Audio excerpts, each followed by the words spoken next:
Wayne Friedlander, Matt Sims. Take it away, gentlemen.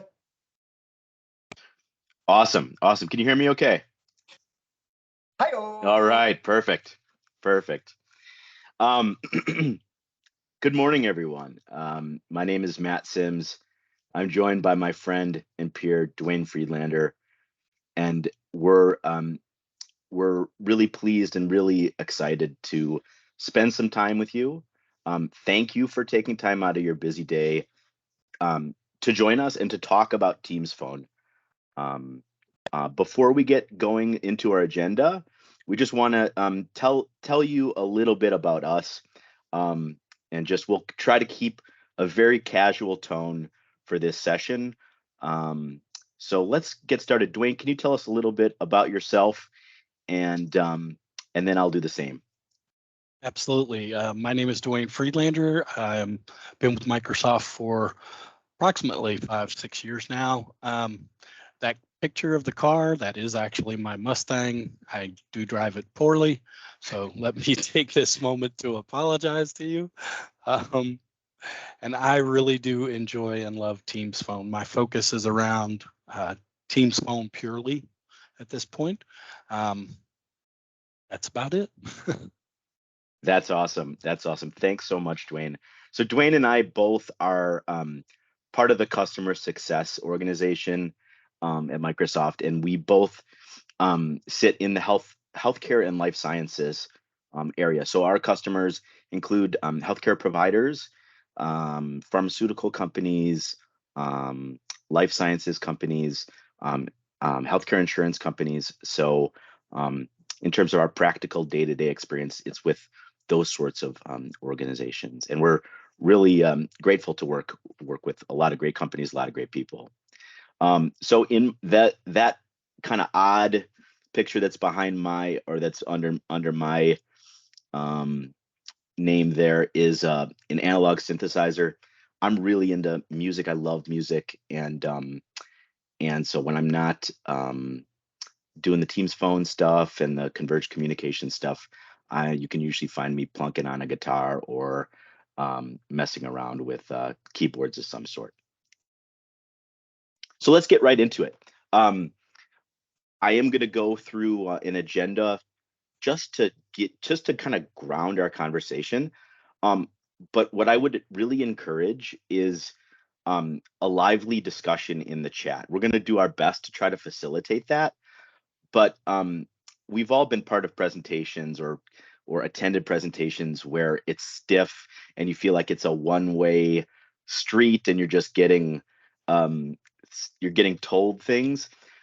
That's not how we do not want that for this session. And so we're going to do our best to facilitate a discussion. We do not know all the answers. We're not going to know the answers to all your questions, but we're going to do our damnedest to try to answer them. And if we don't know the answers, we're going to follow up for you. So what I would love is an interactive discussion amongst the people that are all here, so we can just kind of talk amongst ourselves. So first, we're going to start out with a discussion around why Teams Phone. What is unique about what Teams Phone offers into the marketplace? Especially, we're not the only solution in today's unified communications as a service market. Then, once we kind of set the stage, we're going to get into the meat and potatoes of the discussion, which is really around what's new in Teams Phone. And we're going to pepper it with to not just present the new stuff without context of where it fits in the picture. So we'll talk about, like, what are the ways that you can connect Teams Phone to the PSTN, for example? What are when we get into some of the PBX features, we will more specifically get into what's new. But then in devices, we will also paint the picture of what are all the sorts of devices that that people can connect to Teams, and how do those line up with a traditional phone system. So that's kind of the high level, our high level game plan for today. But again, let's keep it casual. Let's keep it interactive. Okay, so let's start with why Teams Phone. Before we do so, I'd like to just just talk a little bit about Microsoft Teams and some of the momentum it has in the marketplace. And we won't spend too much time here, but it helps ground the discussion. So for a lot of organizations, Teams is where collaboration, workplace collaboration kind of starts and stops. So there's about 200, there's over 270 million active users of Teams, spanning 181 countries in over 50 languages. And so of that very big community of users, over 80 million are using Teams Phone to make over 1 billion calls each month. In addition to that, over 90% of the Fortune 500 use Teams Phone. And really, why is that? What's the reason for that? Like, I think what we can all relate to is that COVID really changed everything. One of the things that we saw, and Dwayne and I have been in this, working with these technologies for quite some time, and I'd be willing to bet that you probably noticed the same thing, which is that the willingness and the readiness of people to embrace voice over IP and using your computer as a telephone, the pandemic really just changed the game. It made people ready. It forced people to be ready for that.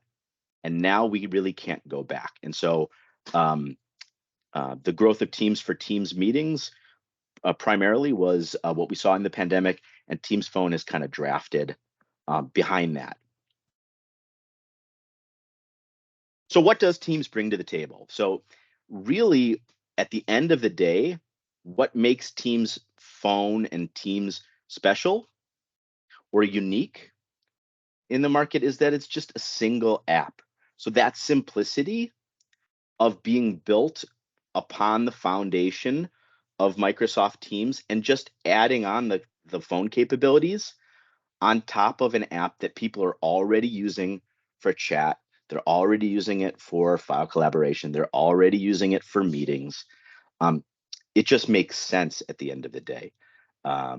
There's not additional complexity. It has the reliability of the cloud, and it has the simplicity to be able to and the flexibility to work across all of your devices, whether that's a mobile device. And we'll spend a lot of time today talking about the Teams Phone mobile solution, which is kind of, if you think of almost like a bridge between your traditional phone system having a fixed line, and then you're having the convergence of that with a mobile line. We're seeing those lines be blurred more and more.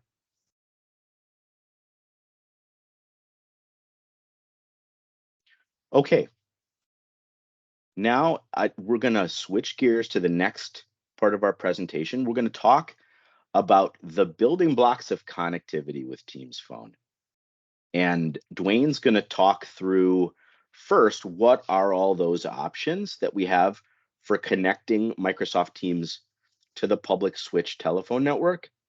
And he's going to dive a little bit more deeply into Teams Phone Mobile. And again, Teams Phone Mobile is one of these recent updates.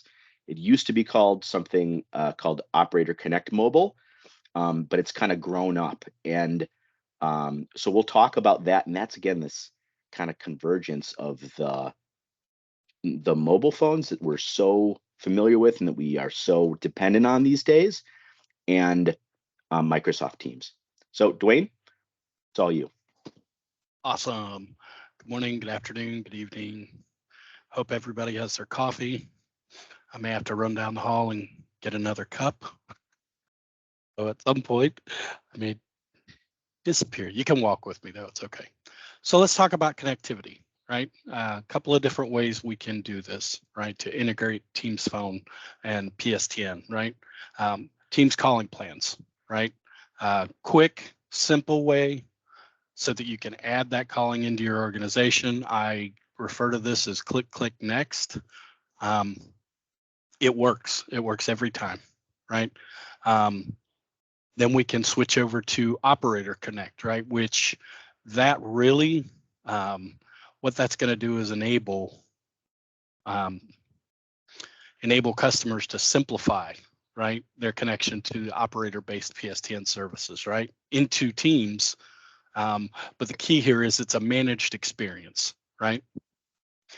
Phone Mobile, which is our new renamed, right, that offers all the benefits of Operator Connect, but it also allows you to assign a single business mobile phone number as your team's phone, right? Direct routing, right? That's the top of the ladder, extremely customizable, right? That allows our customers to maintain any existing service provider agreements, right? And use their on-prem or hybrid hardware. And the key here is you can mix and match these. So in some areas, you may just say, okay, well, we're going to do Teams calling plan because we don't have an SBC there, right? Or we want to do Operator Connect because we know we have a partner and they have this, right? Or you can say for our main office in Jacksonville, Florida, which is where I'm located, you may say, we're going to do that because we're going to do direct routing because we actually have an SBC there. So it's very dependent, it's very customizable, which is what we love about it and why our customers, like it, right? And why it's most effective, right? So you can kind of fit this to whatever your needs are, which I think is what makes it so versatile, right? And we have a video. This is on Teams Mobile. So I'm going to play this real quick, and please give me a thumbs up in the chat if you can hear this.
I love our marketing guys. That is the coolest video. I'm just saying. Okay, so let's talk a little more about mobile and why would we want to do it, right? This actually is going to unlock the power of your organization. So what does that mean, right, to you as an organization, right? Basically, that means you have the ability to assign that single number, right, to a business provided mobile phone. Right, so the worker has the same phone number on his desk, on his mobile, any location, any device, any network, right? Simplifies everything that we're trying to do to enable our end users, right? Again, secure and compliant mobile communication, right? Realize that true mobile integration. So you're unifying all that business communication, which from an end user perspective, just makes their job easier. Right, so we're enabling them and empowering them to achieve more. That should sound familiar. Reducing cost, right? Everybody wants to save money now, which is a great idea, right? So this will reduce the cost by trimming back those redundant services, right? Where a fixed line is, right?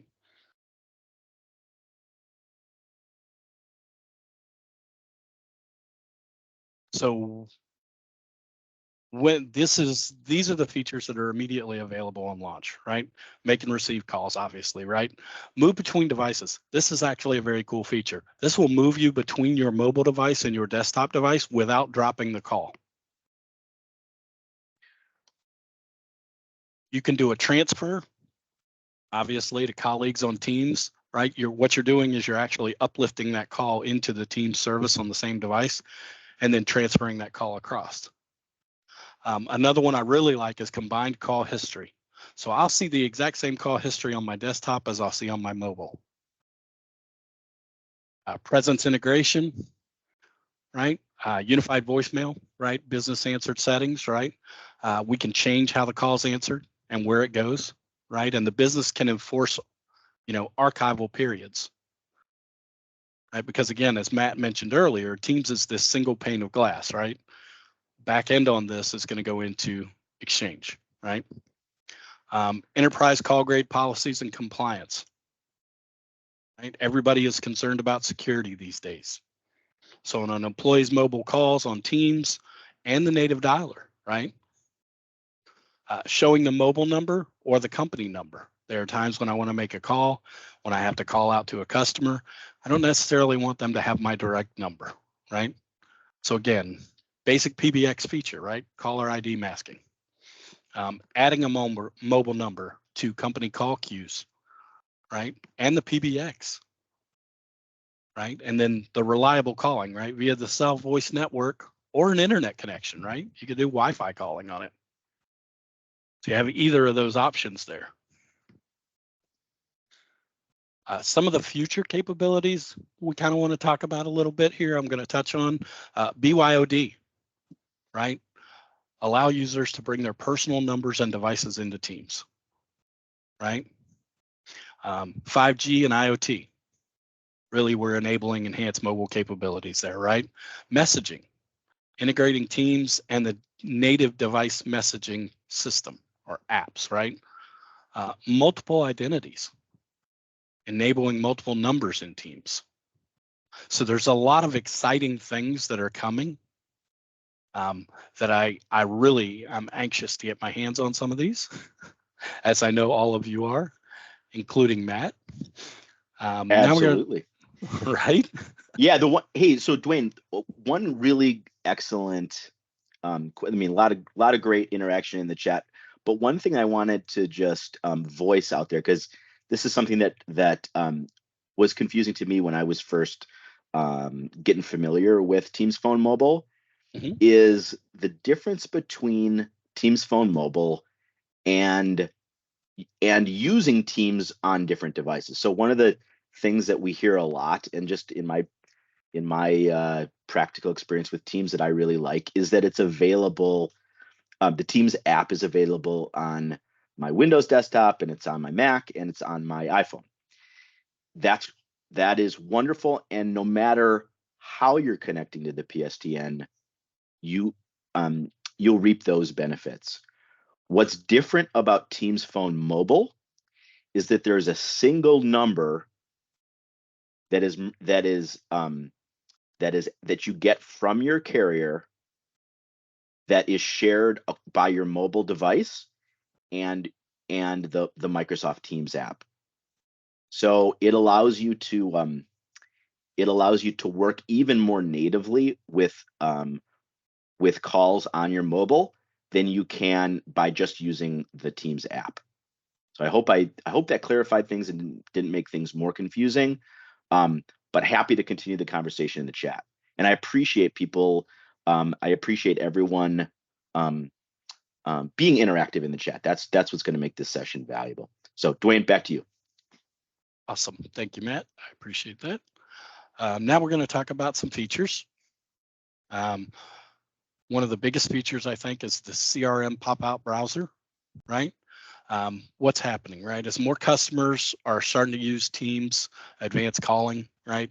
CRM integration becomes important, right? So we want the IT admins to be able to integrate or enable an automatic app or a URL launch, right? To add so that you can assign those capabilities to certain users and groups, right?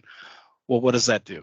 Right, that means the Teams call comes in, I answer the call, and it can pop open the CRM, right? And it will show me, retrieve those associated screen content, right? Or customer records, parallel to Teams in the call stage, right? So I'm not losing anything, right? I still have my Teams window. I can still see that. You can turn this on or off, right? Obviously, as an IT admin, but it ensures that customer records are automatically open when a call queue agent pulls that call. Right? I think that's going to be very, very useful for some of our customers.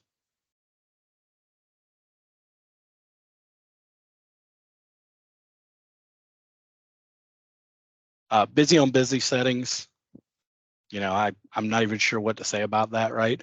Other than, it allows me the opportunity to say, I'm on a call, right? How do I want teams to handle that call, right?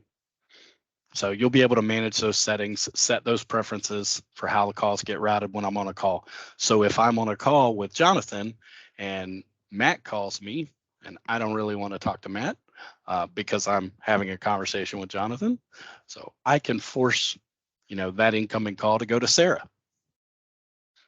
Makes perfect sense. Detailed call history. I really like this.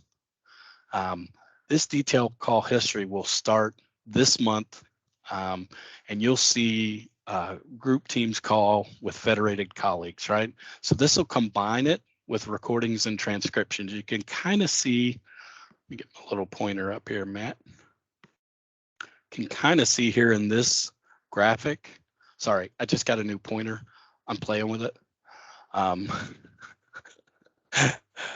You can kind of see here in this graphic what happens, right? So it will show the call and it will show a recording and a transcript, right? So it gives you kind of context to your calls, right? Which I think is useful for all of us because, there are days when we do a ton of meetings, right? So we kind of need that detailed history back. Yeah. Federated, go ahead, Matt. Dwayne, can I ask you to go back to just 1 second? So I just Sure. one additional thought on that. What I love about this detailed call history is one of the things that we've gotten a lot of feedback on, and that I think was pretty innovative about Teams when it first came out, was the idea of providing context around a meeting. In that we talked at the time, we talked a lot about like the notion of a meeting life cycle, where a meeting doesn't just start when when everyone shows up, and it doesn't end when everyone leaves. There's some preparation that happens, and then there's some next steps and action items that usually happen after the meeting.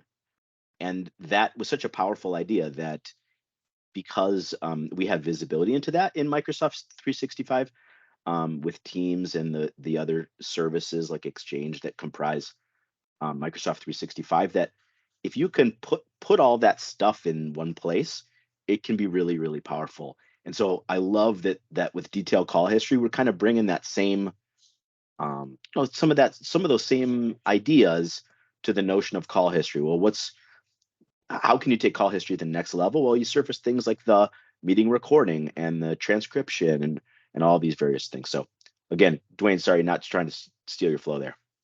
Oh, you're fine. You're fine. You're on a roll, sir. Hardly. Oh man. In case you can't tell, Matt and I've been doing this a while. Absolutely.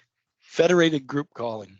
So federated group calling, what does this, revolve around? From Teams group chats, historically you've been able to start an audio call and add video with that, right, with internal users. Now what we're doing is announcing that it'll be possible to do calls from federated group chats. Try to say that 10 times fast, Matt. A federated group chat is basically, it's just a group chat with external participants, right? Anybody ever look at a chat and accidentally hit the phone button and all 20 people in there get a call? Yes, I've done it. I know everybody's done it at least once. But you'll be able to do that and to call everyone in that group and then add the video and the application sharing. So exciting stuff there. Branch office survivability. All right, so maintaining communications during an outage has been a huge issue, right? Critical to most of our customers. So in early 2023, we're going to release 2 enhancements to the SBA, or the survivable branch appliance capability, right? So to meet customer expectations for resiliency and reliability in the event of an outage, right? So first, you'll be able to use chat or call history in addition to using your dial pad to make outbound PSTN calls even when you're in offline mode. So if you're connected to the same SBA and on the same network in the event of an outage, your VoIP calls will be routed to the PSTN if the call recipient has an associated phone number, right? So they have to have a DID, right? This is good news, right? This is going to help a lot of our customers out. Some of us, I won't mention any names, Matt Sims, are very excited about it. Sorry, I need That's more right, coffee. Dwayne. I need more coffee. But yes, it's going to be a great enhancement, and it shows that we've got that continued, right? That continued ability to look forward and to look down the road and to take into account the feedback that we get from our customers. And I think that is most important, right?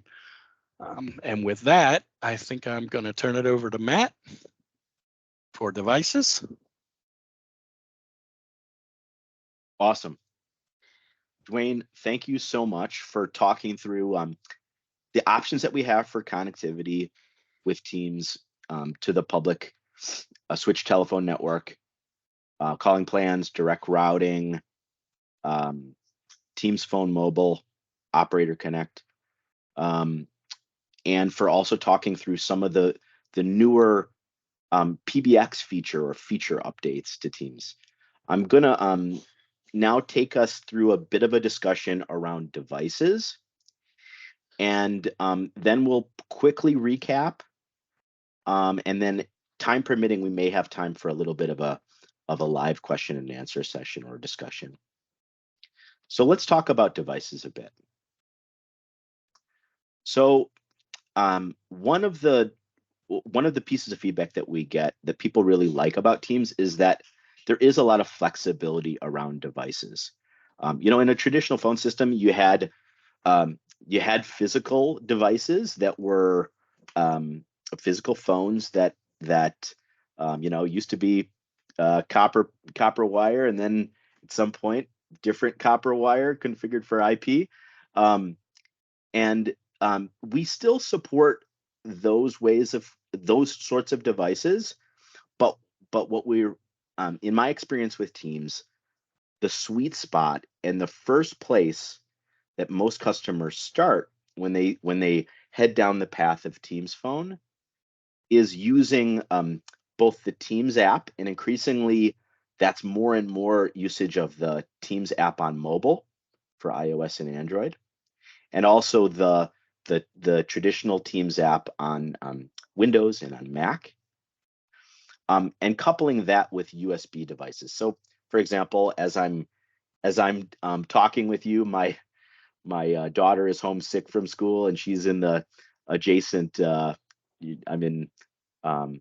She's in the kitchen with my wife, and thank God for this sort of a headset, right? Because if I was on, it frees up my hands, and I can speak with you freely. So for that reason, we see lots of customers that love that flexibility of having either a wireless headset that's connected via USB or Bluetooth, and coupling that with the Teams app.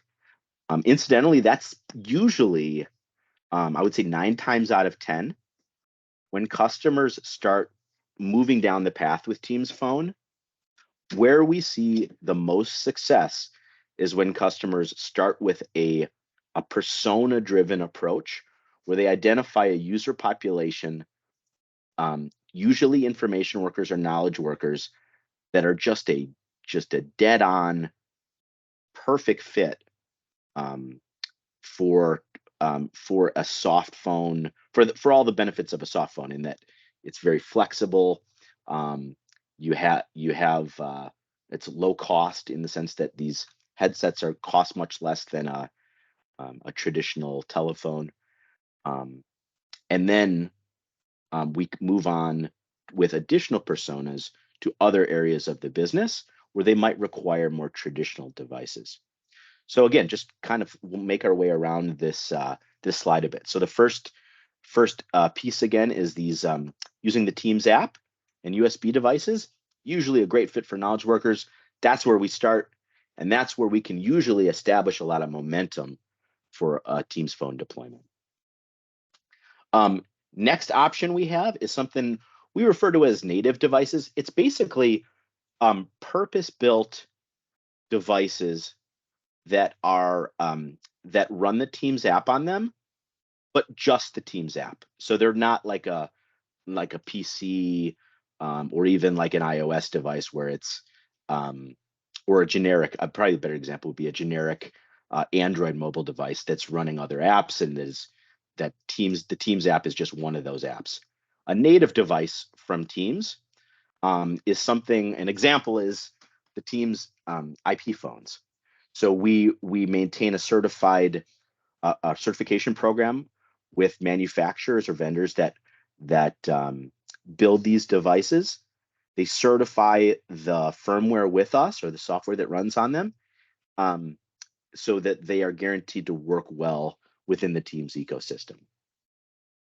But they are fully native, and they can then be managed via the Teams Admin Center.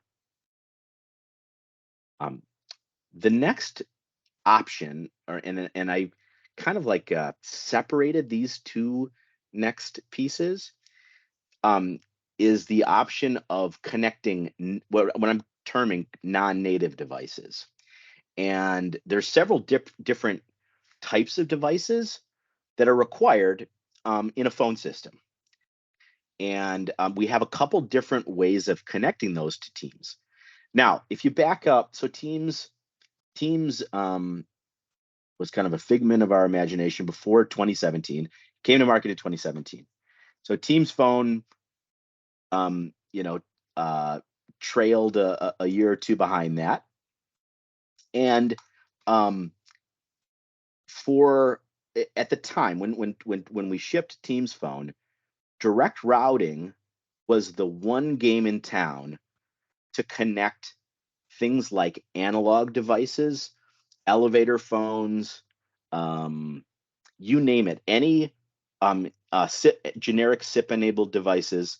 It was anything that was not a native device in Teams. The only way that you could connect those sort of devices to Microsoft Teams Phone was via a direct routing certified session border controller. And that works great, but it requires an infrastructure investment, and it requires configuration. There's a little bit of just inherent complexity that goes along with that.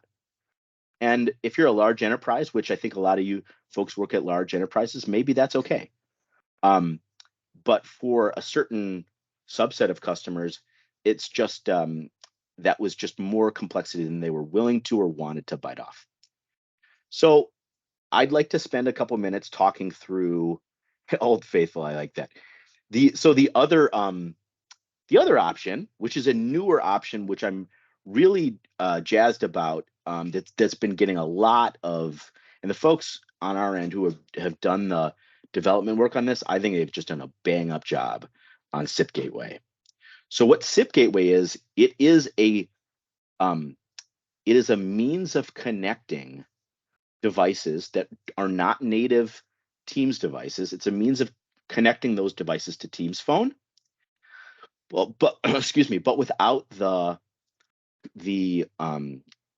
need to connect those devices via a session border controller configured for direct routing. So it takes one piece out of the chain and is inherently a little bit simpler.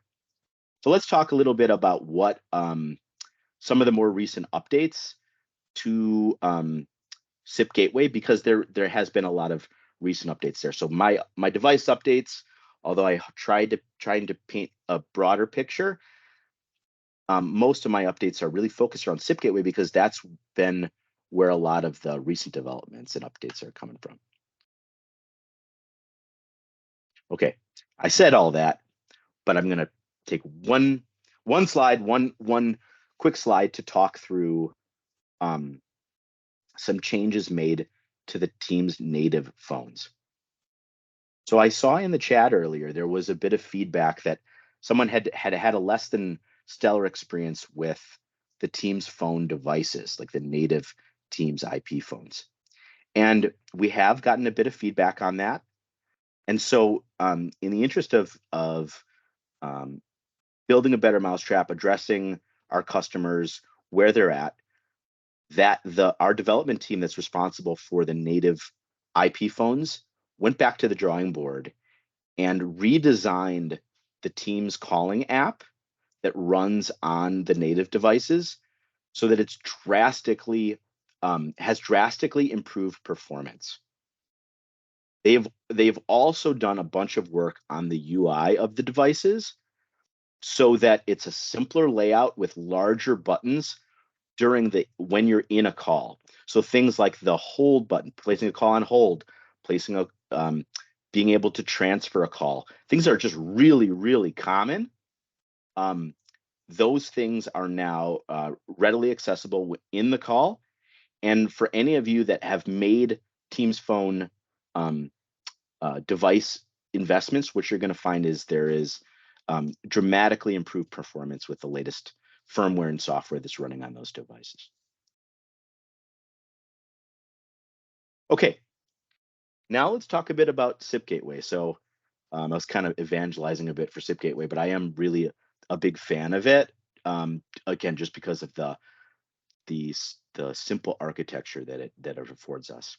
So the first area or first class of devices that we somewhat recently announced support for is DECT phone support for SIP Gateway. So what's really neat about, so if you're not familiar with DECT devices, they're a really good fit for manufacturing environments, also for healthcare provider environments.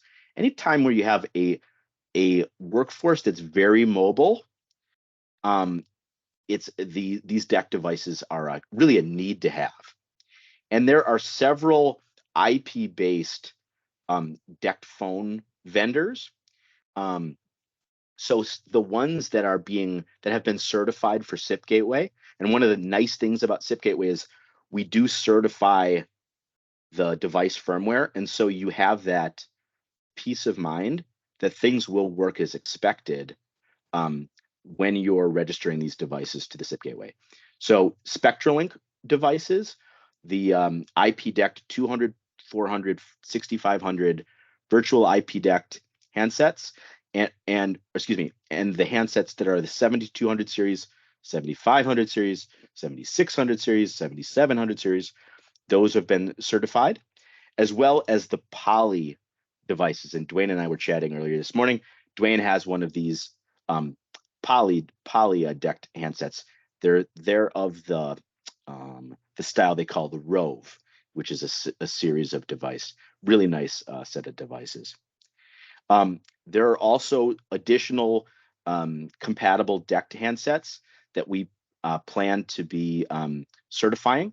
Yealink is one of the vendors that we're working with to certify additional handsets, DECT handsets. So the next one might be my favorite class of devices that we're going to be certifying, and that is analog phone support or analog telephony adapter support for SIP Gateway.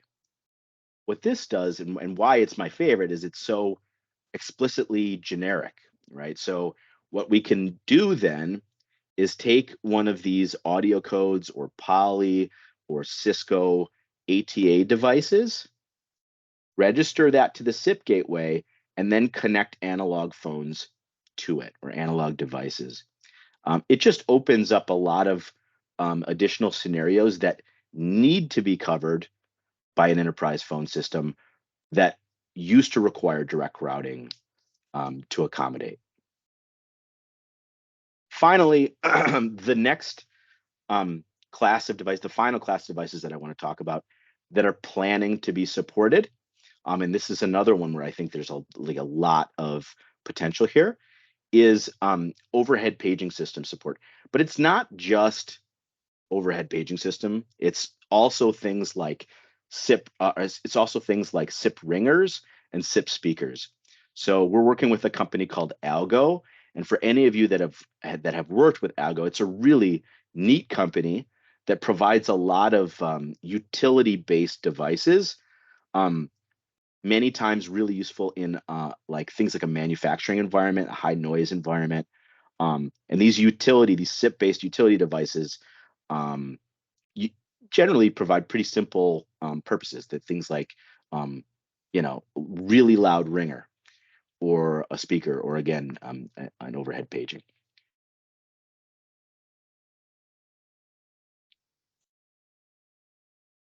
Okay, that brings us to the end of our kind of formal presentation.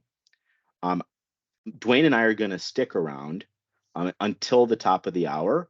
And so if anyone wants to continue in the chat conversation, and we can cherry pick things to talk about. We also have put our email addresses into this resources slide, and we've cherry picked some nice resources. The one that I want to highlight, there's some nice learn.microsoft.com resources around Teams Phone Mobile, which Dwayne did such a nice job talking through. Also on the SIP gateway that I was just spouting on about. But this one is one I want to highlight, this Teams device deployment playbook. This is a new resource just published within the last couple of weeks. And it's the most comprehensive resource that I'm aware of in terms of stepping through the design and deployment process for Teams devices, finding devices that are a good fit for different environments, and then making sure that all of the deployment pieces are taken care of. And there's some complexity there, just to be brutally honest.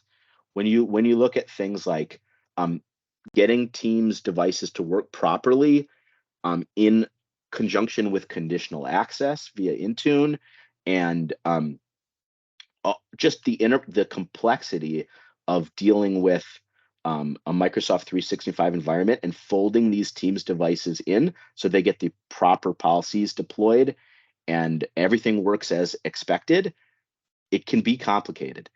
This deployment playbook does a better job than anything else out there of distilling all those pieces and parts down so that you can confidently go and do your work. With that said, on behalf of myself, on behalf of Dwayne, thank you so much for spending some time with us. I loved the conversation in the chat. Again, I'm going to stick around until the top of the hour. Hopefully I can convince Dwayne to stick around too. And Jonathan, Sarah. Yeah, thanks, Matt. Thanks, Dwayne. Great job. Tons of great information. Remember, this is PowerPoint Live, so just click on those links, save them, or if you want to send them your email, hit them up in the email.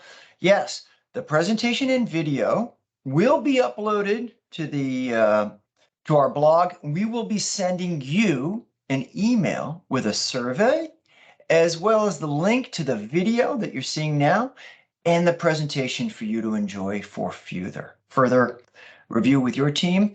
And you might have more questions, please let us know. We are here to help you ensure that you are being successful in your journey through phone.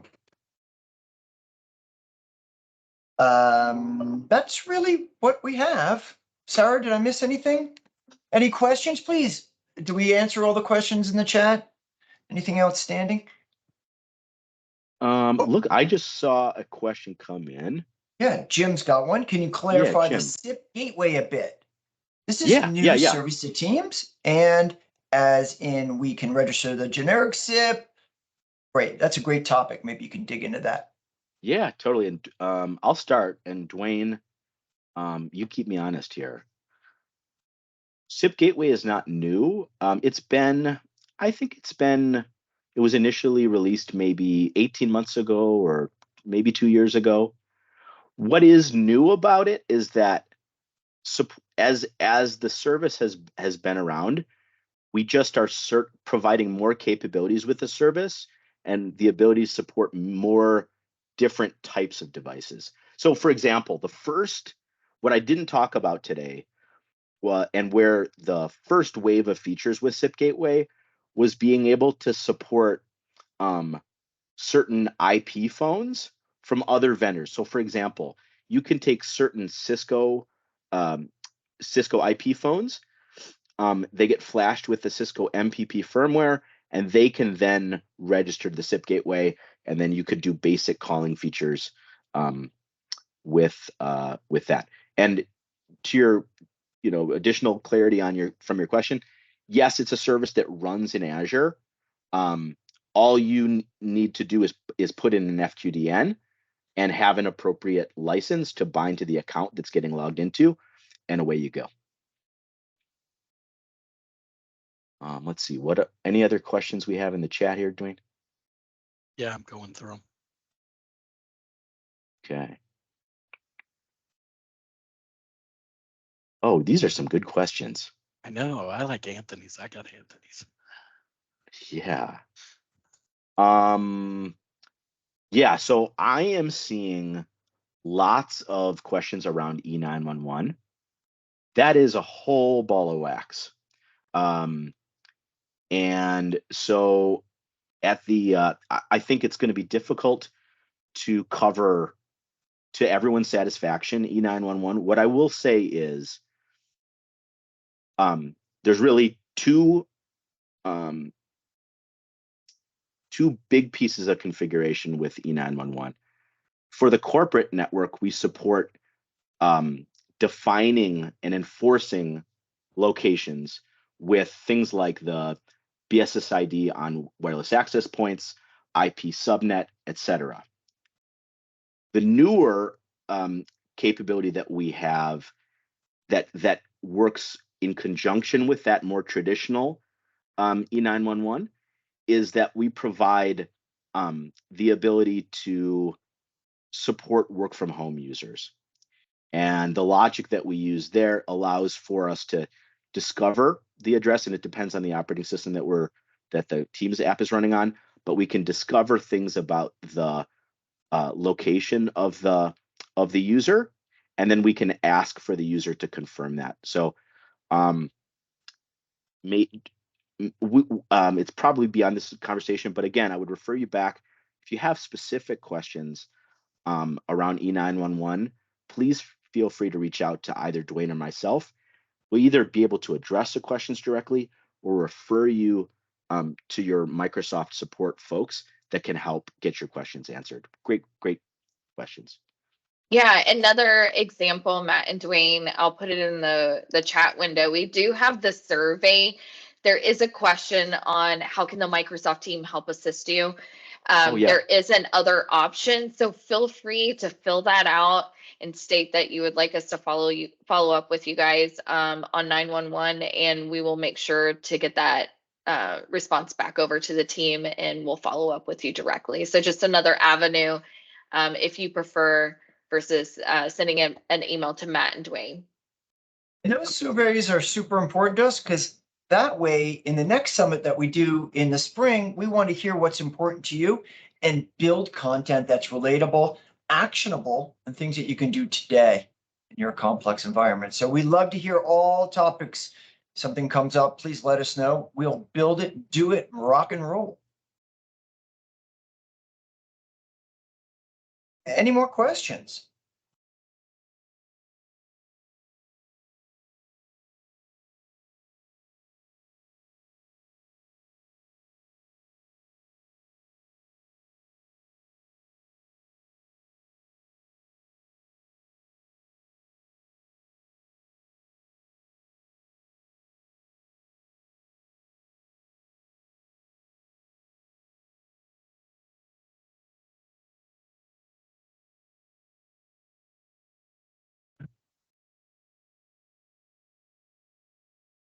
One last question that I saw in the chat was around how do I become aware of these summit sessions? So I know some folks received an email, but Jonathan, Sarah, correct me if I'm wrong, the best place to make sure that you're in the know on them is to follow the Microsoft blogs where there's posts on that. Is that accurate? Yes. In that link Sarah put further up, you can just, I think at the beginning, now we'll put that, let me grab that slide. I think it's Cool. slide either 2 or 3, Matt, if you roll back to the beginning. Oh, sure, gladly. Also, Scott, I see your question around SIP gateways, SIP gateway devices and management. Great question. Is that right? One more? Slide 3. Slide 4? This one? Slide 5? Slide 4? Mm, One more? One more? Okay. Yeah, Yep. it should be in the back of the presentation. Sorry. Oh, the back. Oh, no, good. The Scott, go. great question, Scott McWilliams. A little bit of nuance there. You can manage SIP gateway registered devices in the Teams admin center, but here's the gotcha. You don't have as much administrative control as you do with a native device. It's just a trade-off that you get with those devices. So, for example, to get the full breadth of management capabilities, we lean on each device vendor's management platform. In the case of audio codes, it's OVOC or One Voice Operation Center. In the case of Poly, it's their Lens management solution.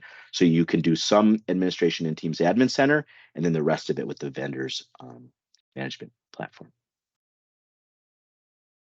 Yeah, so Matt and Dwayne, just to kind of follow up with the questions. So this week we have a lot of great sessions focused around Teams. So we have one coming up this afternoon around approvals and e-signature integrations.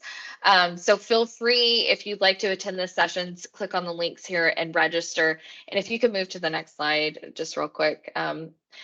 The last point is the question around like, how can I get information about these great sessions?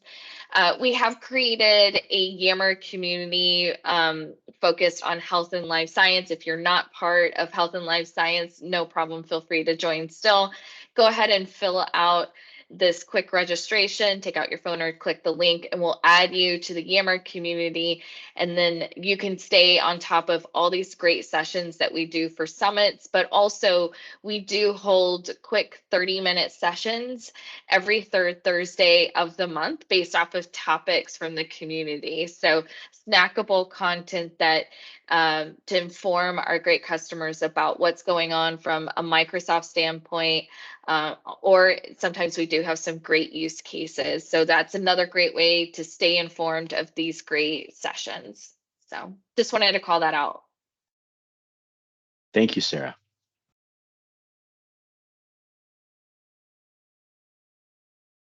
Great.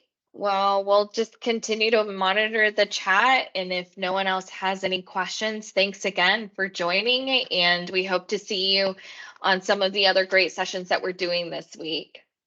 Thank you so much for your time. Thanks, everybody. We'll see you Take soon. care. Bye.